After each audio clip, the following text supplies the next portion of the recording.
Hey there, welcome to another video from Citizen Prep. In this video, we're going to give you a few tips for your U.S. citizenship test interview so that you have the highest likelihood of passing. If you haven't checked out our study guide, be sure to check that out. Citizenprep.com. That's a must-have to help you study. But let's get into a few tips. All right. So tip number one is to just put in the time. A lot of people think they can just go into this test and ace it, especially if you've been in the US for some time, but there are some gotcha questions. Make sure that you're putting in at least 1 hour of study, a few days a week, several weeks out before your test so you can get this information down packed. There's a long queue, long line for people trying to get into the US to become citizens. Don't mess this up by understudying or not studying the right things. Make sure you're familiar with the material and you'll be prepared. Tip number two, have someone quiz you in person. Most of these tests are going to be done in person with a citizenship officer, so you want to make sure that you can recreate that environment as best you can. Don't just watch these videos. Don't just do flashcards and quiz yourself. Actually have somebody else ask you the questions and making sure that you are getting those answers correct.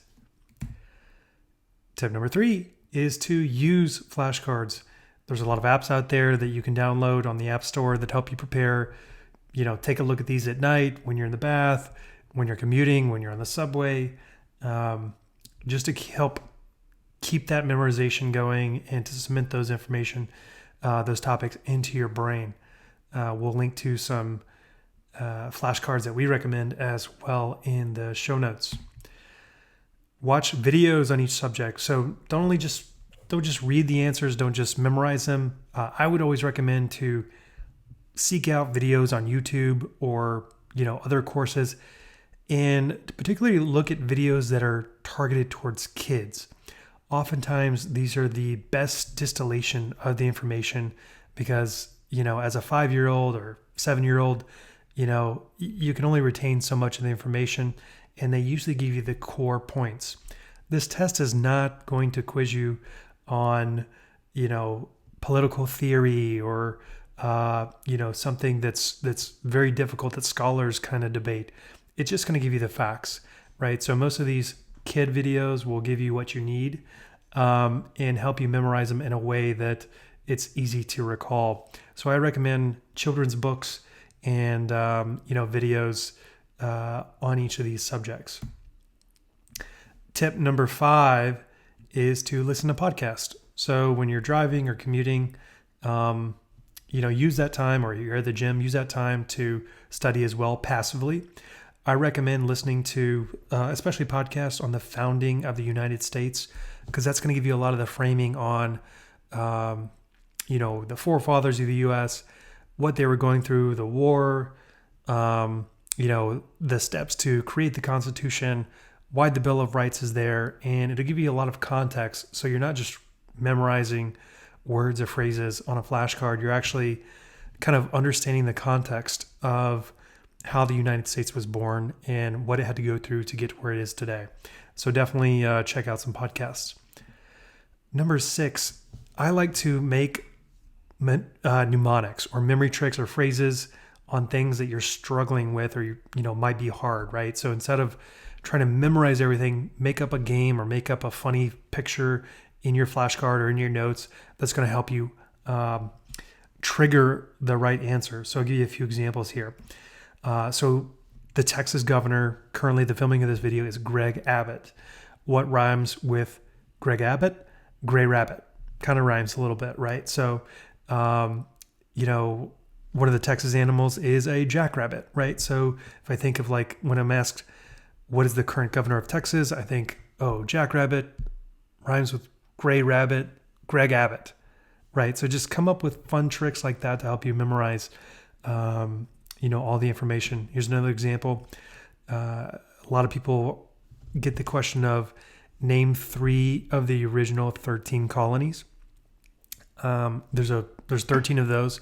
Instead of memorizing all 13, just memorize the news, right? So NEW, you have New York, New Jersey, New Hampshire. It's never New Mexico. That's the only other new state, right? New Mexico was added a lot later after the Mexican-American War.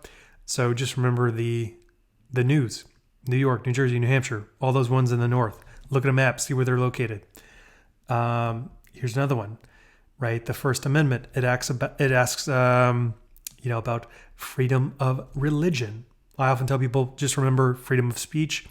But if you can't remember that, remember it's first amen, like a prayer, amen, meant, right?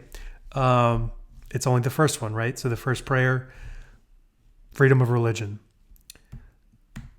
Second Amendment, right? Second Amendment has to do with guns and firearms, the right to bear arms.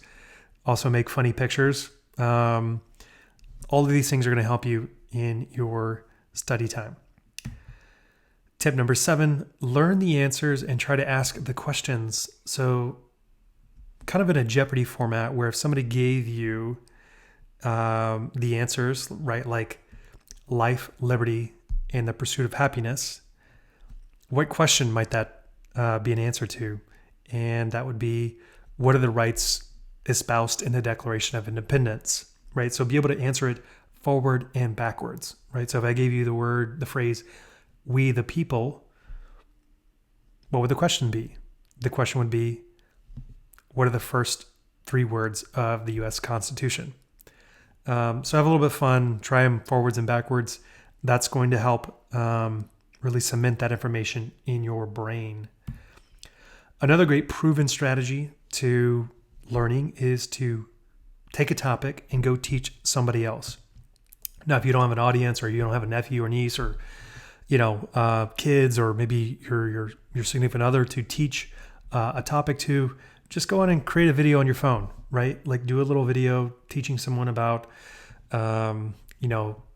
the Bill of Rights or Martin Luther King or all of the, American wars. And by doing this, by creating this level of skin in the game, if you will, you're actually accessing a different part of your brain, and you're making these connections to where it's easier to recall this information when someone's just asking a question about it.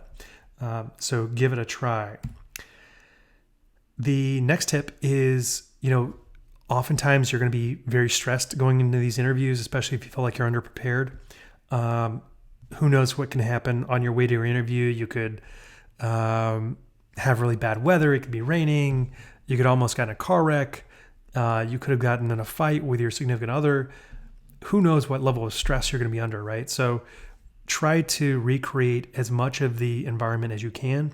They don't require that you wear a suit and tie or anything like that, but some people want to have nice pictures, right? So when you're getting ready to take your test, maybe a few days out, put on a suit and tie, right? You don't know how, if you're put on your dress, you don't know how that's going to feel and how that's going to affect your comfort level in the interview itself. It might be itchy material.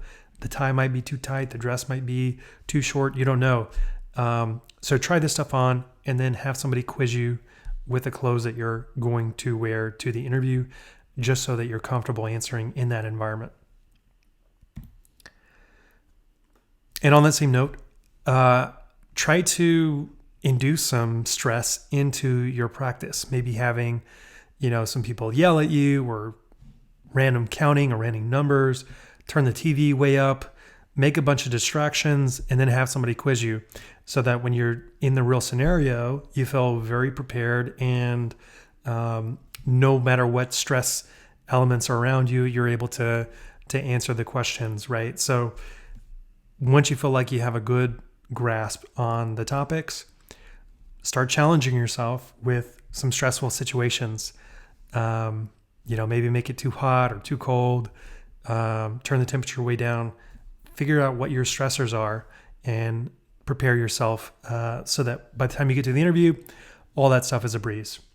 And finally, tip number 11 is to subscribe to this channel and to get our guide, as I mentioned in the beginning of the video, at citizenprep.com. We have videos, we have podcasts, as mentioned, in this lesson that you can listen to, as well as executive summaries and the top things that you need to know for each one of these topics. You can download it. It's an instant download on your phone. You can use it on your computer. So it's always convenient and able to be pulled up when you're wanting to study. You could study on your way to your interview. So you get that last bit of information. So you feel confident going in. So yeah, if you could, please subscribe.